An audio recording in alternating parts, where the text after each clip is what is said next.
Hello students, this is Professor Mukesh Jindal from Graphite Chemistry classes, Ajit Road, Bathinda.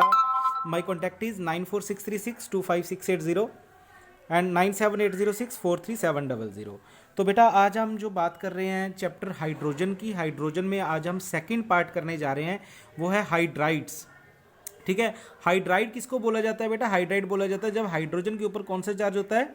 Minus charge होता है। ठीक है, तब इसको हाइड्राइड बोला जाता है।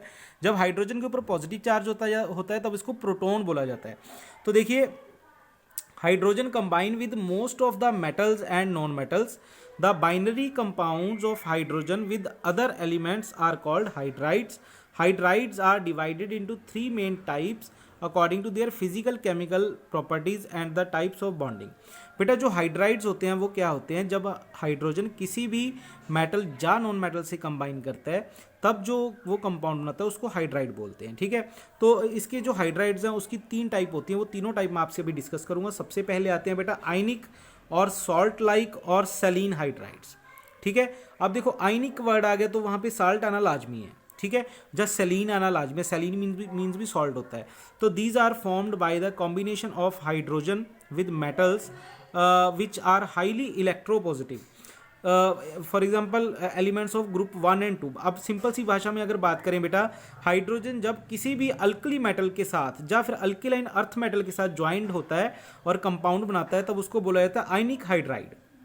ठीक है, क्योंकि जो एस ब्लॉक के एलिमेंट्स होते हैं ना वो क्या होते हैं? बहुत ज़्यादा इलेक्ट्रोपॉजिटिव होते हैं, वो इसके साथ आयनिक कंपाउंड बनाते हैं। And some elements like lanthanum combine with hydrogen to form ionic hydrides. और एक और किन के साथ बनाता है? लेंथेनम या लेंथेनाइड्स के साथ मिलके, समझ आ गई? उनके साथ भी ये आयनिक हाइड्राइड बनाता है। तो ionic hydrides are prepared by direct combination of the metals with hydrogen at high temperature.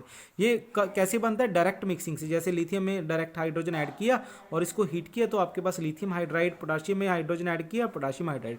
तो ये डायरेक्ट मिक्सिंग से बनता है। यहाँ तक क्लियर हो गया। उसके बाद आते हैं general characteristics. Ionic hydrides are white in colour. जो आयनिक हाइड्राइड्स होते हैं बेटा वो वाइट इन कलर होते हैं। They behave like salts and are non volatile and non conducting crystalline solids. ठीक है बेटा, ये क्या होते हैं? सॉल्ट की तरह बिहेव करते हैं, नॉन वोलेटाइल होते हैं, नॉन कंडक्टिंग होते हैं in solid state. Non conducting का मतलब समझो ध्यान से बेटा, जैसे सोडियम हाइड्राइड है, ये एक सॉलिड है। ठीक है, अगर आप इसमें से करंट पास करोगे तो करंट पास नहीं करेगा, बट जब आप सोडियम हाइड्राइड को पानी में डिजोल्व कर दोगे तो ये करंट पास इसमें होगा। क्यों? क्योंकि ये आयंस में टूट जाएगा। ठीक है, इस चीज को आपने याद रखना है। दूसरा पॉइंट है they have high MP and BP. इनका हाई एमपी बीपी क्यों होता है? क्योंकि इनके बीच में आयनिक बॉन्ड होता है, इलेक्ट्रोस्टैटिक फोर्स ऑफ अट्रैक्शन होती है जिसकी वजह से हाई एमपी बीपी बढ़ जाता है। तीसरा होता है their densities are less than those of metals. इनकी जो बेटा डेंसिटीज होती हैं इन वो मेटल से क्या होती हैं? कम होती हैं डेंसिटीज। ठीक है, उसके बाद they conduct electricity in fused state. मतलब कहने का ये है, ये कब इलेक्ट्रिसिटी कंडक्ट करते हैं बेटा? या तो जब इनको पानी में डिजोल्व कर दोगे हाइड्राइड्स को, या फिर इनको मेल्ट कर दोगे। ठीक है, फ्यूज्ड स्टेट का मतलब होता है मेल्टिंग स्टेट। फ्यूज्ड स्टेट का मतलब होता है मेल्टिंग स्टेट पे ये क्या करते हैं? कंडक्टिविटी शो करते हैं। जैसे NaH ले लिया, सोडियम हाइड्राइड। चाहे तो सोडियम हाइड्राइड को मेल्ट कर दो, गर्म करते जाओ जो मेल्ट हो गया तब भी ये गुड कंडक्टर हो जाएगा। या फिर सोडियम हाइड्राइड जो आपकी सॉलिड स्टेट में उसको पानी में डिजोल्व कर दो तब भी ये शो करेगा। उसके बाद the enthalpies of formation greater are the stability of ionic hydride, so the order of thermal stability of alkali metal hydride decreases as। बेटा देखो, सबसे ज़्यादा जो हाइड्राइड स्टेबल होता है वो लिथियम हाइड्राइड होता है, फिर sodium hydride, potassium hydride, rubidium hydride, caesium hydride. उसके पीछे रीज़न क्या है? उसके पीछे रीज़न ये होता है कि जो ये Li है ना, उसका जो कटाइन का साइज़ है और जो हाइड्राइड के अनाइन का साइज़ है वो लगभग सेम होते हैं।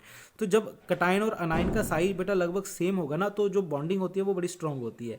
तो इस वजह से जो LiH है बड़ा थर्मली स्टेबल होता है। थर्मली स्टेबल का मतलब होता है अगर इसको अब हम हीट में रख दें, आग में रख दें, तो जल्दी जल्दी ये टूटता नहीं है, ब्रेक नहीं होता। इसको बोलते हैं थर्मली स्टेबल। ठीक है, and the order of stability of अल्किलाइन earth metal hydride. अल्किलाइन earth metal का ये वाला है बेटा calcium hydride, SrH2 and BaH2, ये सबसे ज़्यादा होता है। अच्छा, इसको ना बेटा CaH2 को हाइड्रोलिथ बोलते हैं। हाइड्रोलिथ का मतलब होता है एक बहुत सख्त कंपाउंड कह देते हैं जिससे हम हाइड्रोजन एक्सट्रैक्ट कर सकते हैं, उसको हाइड्रोलिथ बोलते हैं। ठीक है, उसके बाद the ionic hydride are oxidised by air to form metal oxide and water. जब बेटा आयनिक हाइड्राइड की रिएक्शन करवाते हैं ऑक्सीजन के साथ, एक तो ऑक्साइड बनता है और एक वाटर रिलीज होता है। ये सारी याद करने वाली बातें हैं, 9th-10th का कॉन्सेप्ट है। They are hydrolysed by water with the formation of hydroxide and liberation of hydrogen. बेटा जब इनके हाइड्राइड को पानी के साथ रिएक्शन करवाते हैं तो हाइड्रोक्साइड बनता है प्लस हाइड्रोजन गैस बाहर निकलती है। ठीक है, उसके बाद they react with protonic solvents liberating hydrogen. बेटा जब ये किसी प्रोटोनिक सॉल्वेंट से रिएक्ट करते हैं, सबसे पहले बता दूं प्रोटिक सॉल्वेंट्स बोलते हैं जब प्रोटोनिक सॉल्वेंट्स, ये होते क्या हैं बेटा? प्रोटोनिक सॉल्वेंट्स होते हैं जो H पॉजिटिव देते हैं। ठीक है, जो क्या देते हैं? H पॉजिटिव देते हैं। जब भी किसी रिएक्शन कोई भी रिएजेंट उनमें डाला जाए तो उनको प्रोटोनिक सॉल्वेंट्स बोला जाता है। जैसे पानी हो गया H2O, CH3OH हो गया, ये सारे प्रोटोनिक सॉल्वेंट्स हैं क्योंकि ये H पॉजिटिव देते हैं अपना यहाँ से। ठीक है, यहाँ से H पॉजिटिव और एक यहाँ से H नेगेटिव, H नेगेटिव और H पॉजिटिव मिलकर हाइड्रोजन गैस बना ली, ये देखिए। और जो यहाँ से Li पॉजिटिव होगा वो OCH3 नेगेटिव के साथ ज्वाइन करके LiOCH3 बना लेगा। ठीक है, इस तरह से ये प्रोटोनिक सॉल्वेंट्स कहलाते हैं। उसके बाद they act as powerful reducing agents at high temperature.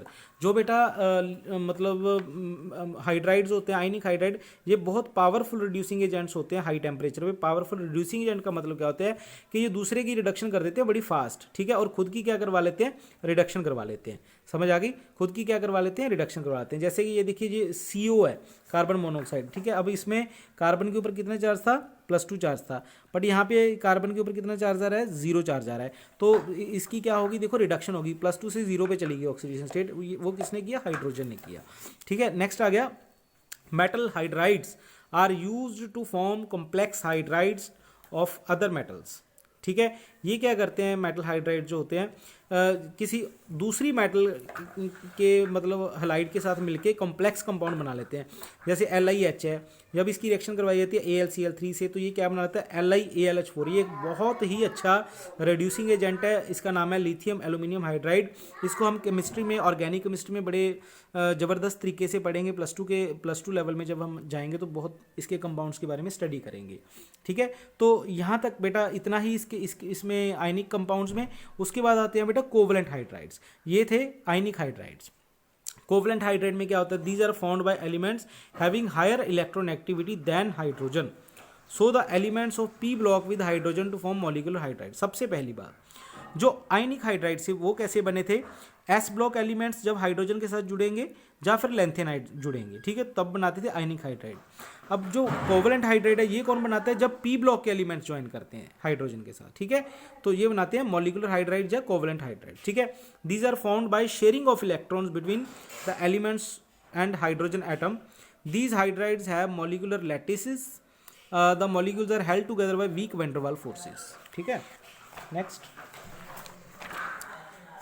अब बेटा अब आ गई इनकी प्रेपरेशन कोवलेंट हाइड्राइड की। इनको कैसे प्रिपेयर किया जाता है?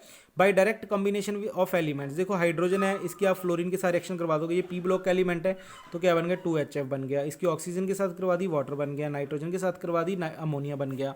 ठीक है, तो ये सारे क्या होते हैं? कोवलेंट हाइड्राइड्स होते हैं। उसके बाद बेटा bye hydrolysis of mean borides, phosphorus, carbides, nitride etcetera. ठीक है बेटा, जैसे देखो ये मीन नहीं है, मतलब इसको काट देना, बोराइड्स ये है, तो बेटा इसका नाम है मैग्नीशियम बोराइड्स। यहाँ पे मैग्नीशियम आएगा, मैग्नीशियम बोराइड है। इसकी पानी के साथ रिएक्शन करवाओगे ना जब आप, ठीक है, तो मैग्नीशियम हाइड्रोक्साइड बन गया और क्या बन गया? ये बन गया डाइबोरेन। ये देखिए डाइबोरेन बन गया इसका। अब देखो ये हाइड्रोजन है, ये p ब्लॉक का एलिमेंट है बोरोन, तो ये हो गया डाइबोरेन, ये कोवलेंट हाइड्राइड है। इसी तरह से कैल्शियम फोस्फाइड है, ये कैल्शियम फोस्फाइड, इसकी रिएक्शन पानी से करवाई, कैल्शियम हाइड्रोक्साइड बना और PH3 फॉस्फीन गैस होती है। ये देखो हाइड्रोजन के साथ P है, P मतलब फॉस्फोरस, ये p ब्लॉक का एलिमेंट है, तो ये क्या है? कोवलेंट हाइड्राइड है। इसी तरह से by reduction of certain compounds by nascent hydrogen, ठीक है, जैसे हमारे पास AsCl3 आर्सेनिक ट्राइक्लोराइड है, इसकी रिएक्शन अगर आप करवाओगे नेसेंट हाइड्रोजन के साथ, नेसेंट हाइड्रोजन होता है जो विद इन द रिएक्शन, किसी रिएक्शन के दौरान जो हाइड्रोजन रिलीज होता है उसको बोलते हैं नेसेंट हाइड्रोजन। जब इसकी रिएक्शन इससे करवाएंगे तो AsH3 प्लस HCl बन जाएगा। अब ये जो Cl है, ये क्या है? एक Cl क्या है? एक p ब्लॉक का एलिमेंट है, उसके साथ हाइड्रोजन जुड़ा हुआ, तो ये सारे क्या होते हैं? कोवलेंट हाइड्राइड्स होते हैं। ठीक है बेटा, इनकी प्रेपरेशन इंपॉर्टेंट है, कर लेना। उसके बाद आता है general characteristic, they are soft and have low electrical conductivity. ये क्वेश्चन पक्का आता है कि जो कोवलेंट हाइड्राइड्स होते हैं वो सॉफ्ट क्यों होते हैं, क्योंकि इनके बीच में जो बॉन्डिंग होती है वो बहुत ज़्यादा स्ट्रॉन्ग नहीं होती। दूसरा, इनकी लो इलेक्ट्रिकल कंडक्टिविटी क्यों होती है, क्योंकि ये आयंस में नहीं टूटते, और वो जो आयनिक थे वो आयंस में टूट जाते थे, ठीक है। दूसरा, they have low MPBP and are generally volatile in nature, ये जनरली वोलेटाइल होते हैं क्योंकि इनके बीच में जो बॉन्डिंग होती है वो वीक होती है, ठीक है। और लो MPBP होता है क्योंकि बॉन्डिंग वीक होती है। The properties of the covalent hydride depend upon the electronegativity difference between hydrogen and the atom bonded to. ये बिल्कुल अच्छा पॉइंट इन्होंने लिखा है कि जो प्रॉपर्टीज होती है ना कोवलेंट हाइड्राइड्स की, ये किसके ऊपर डिपेंड करती है कि हाइड्रोजन किसके साथ लगा हुआ है, ठीक है। जितने ज़्यादा इलेक्ट्रोपॉजिटिव एलिमेंट के साथ ये लगा होगा उतनी उसी हिसाब से इसकी प्रॉपर्टी होती है। तो hydrides become increasingly acidic in character moving from left to right along a period, ठीक है। Like NH3 is weak base, H2 is neutral, HF is acidification nature. मैं आपको बताता हूँ इन्होंने क्या लिखा है इस लाइन में, जब भी कभी हाइड्रोजन P ब्लॉक एलिमेंट के साथ जुड़ेगा तो जैसे ही हम पीरियड में जाते जाएंगे P ब्लॉक के, वैसे वैसे इसका एसिडिक करेक्टर बढ़ता जाएगा इसके हाइड्राइड का। जैसे कि देखो नाइट्रोजन पीरियड में पहले आता है, उसके बाद ऑक्सीजन आता है, उसके बाद फ्लोरीन आता है। देखो नाइट्रोजन के साथ हाइड्रोजन का जो हाइड्राइड है कोवलेंट हाइड्राइड, ये वीक बेस होता है एक, ठीक है। वहीं ऑक्सीजन के साथ हाइड्रोजन का जो हाइड्राइड है ये न्यूट्रल होता है, ना एसिडिक ना बेसिक। वहीं फ्लोरीन के साथ क्या होता है, एसिडिक होता है नेचर में। तो मतलब पीरियड में जब जाएंगे तो इसके कोवलेंट हाइड्राइड की एसिडिटी बढ़ती है, ठीक है। अच्छा, उसके बाद molecular hydrides are of 3 types according to the relative number of electrons and bonds in their least structure. इनकी 3 टाइप्स होती हैं। कौन कौन सी? फर्स्ट होते हैं electron deficient molecular hydrides have less electrons. बेटा मैं ना आपको ये जो हैं ये मैं तीनों एग्जाम्पल देके बताता हूँ, तब आपको शायद इजी समझ आ जाएगा। इलेक्ट्रॉन डेफिशिएंट मॉलिक्यूलर हाइड्राइड कौन से होते हैं? जो बॉन्ड बनाने के बाद भी जिनमें इलेक्ट्रॉन्स कम रहते हैं, जैसे B2H6। इसकी स्ट्रक्चर आपको मैंने P ब्लॉक में करवाई हुई है, तो इसमें आपने देखा होगा वहाँ पे बनाना बॉन्डिंग की फॉर्मेशन होती थी, बनाना बॉन्डिंग की। वो बनाना बॉन्ड क्यों बनता था अगर आपको पता हो? क्योंकि वहाँ पे 6 इलेक्ट्रॉन रह जाते थे, 2 इलेक्ट्रॉन फिर भी कम रह जाते थे। तो जो 2 इलेक्ट्रॉन कम रहते थे वो कभी घूम के इधर आ जाते थे, कभी उधर चले जाते थे, तो उसको क्या बोलते थे? बनाना बॉन्डिंग।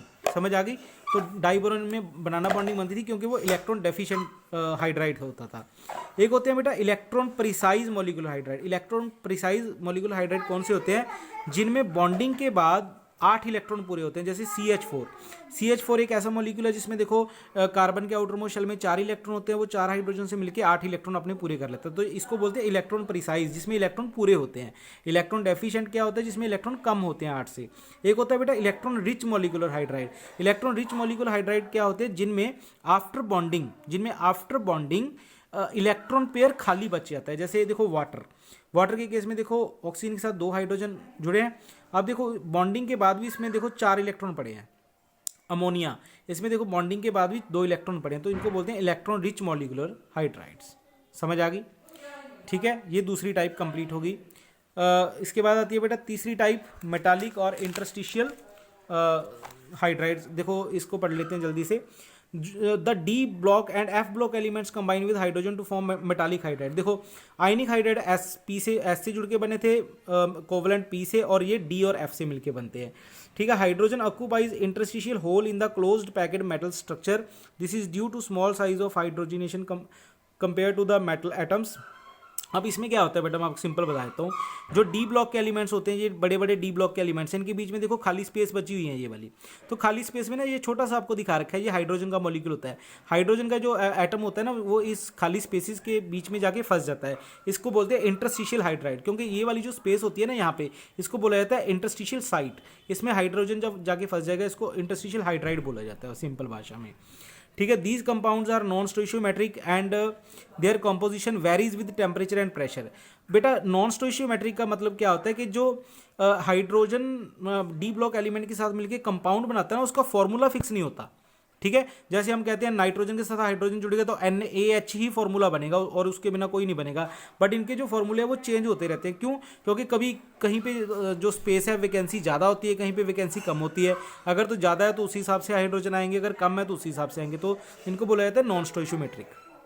ठीक है, इनकी एग्जाम्पल क्या है बेटा, देखो जैसे ZrH 1.9, ठीक है, TiH 1.73 लाइक दैट। तो ऐसे इनका फॉर्मूले बनते हैं। ठीक है, in addition to above 3 main points, there are many other hydrides. Polymeric hydride, polymeric hydride कौन से होते हैं बेटा, जैसे BeH2N, MgH2N, ये हम पहले कर चुके हैं। BeH2 क्या होता है, BeH2 होता है बेटा बनाना बॉन्डिंग वाला, ये मैं आपको पहले दिखा चुका हूँ, देखो ये वाला बेरिलियम हाइड्राइड, ठीक है। कॉम्प्लेक्स हाइड्राइड ये कौन से होते हैं, LiBH4, NaBH4। तो ये सारा हाइड्राइड्स के बारे में था। आज के लेक्चर में इतना ही। Thank you very much.